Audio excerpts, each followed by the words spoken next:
Salut à tous! Aujourd'hui c'est une vidéo un peu spéciale vu que je ne vais pas vous proposer une recette, mais plutôt une vidéo astuce pour payer moins cher certains produits alimentaires. D'ailleurs si ce style de vidéo vous plaît, n'hésitez pas à le dire dans les commentaires pour que je vous propose d'autres astuces moins chères.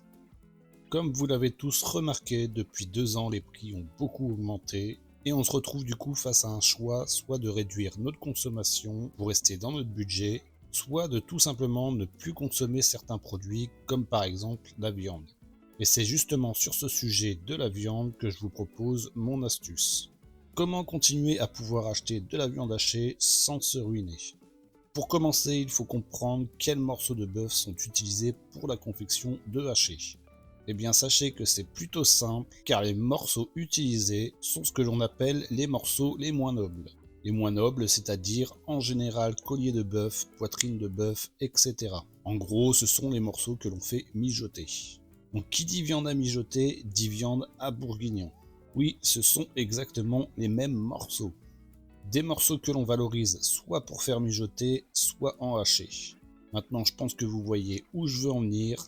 La viande à bourguignon se trouve facilement entre 5,50 et 7,50 le kilo, ce qui est moins cher que le kilo de steak haché surgelé.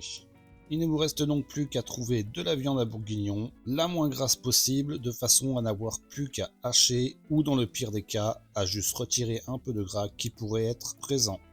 Comme vous le voyez sur la vidéo, là je n'ai que à retirer l'excès de gras sur l'extérieur des morceaux et derrière je me retrouverai avec du haché à 10-15% de matière grasse maximum et surtout du 100% bœuf pour un prix moins cher que le surgelé.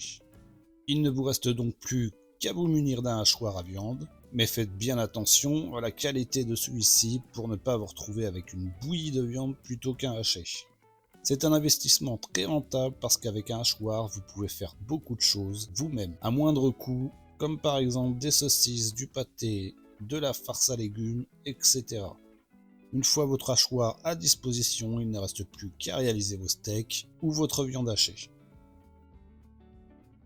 Je réalise mes steaks hachés à la main, mais bien évidemment, il existe des ustensiles spéciaux. Après, je les mets entre deux feuilles de papier cuisson pour éviter qu'ils ne se collent entre eux et je finis par les mettre sous vide et congelés pour en avoir tout le mois. Voilà pour cette première astuce économique qui vous permettra de sauvegarder votre budget. Si la vidéo vous a plu, n'hésitez pas à vous abonner et à mettre un pouce vers le haut pour me soutenir. Et moi je vous dis à la prochaine pour une nouvelle recette. Ciao!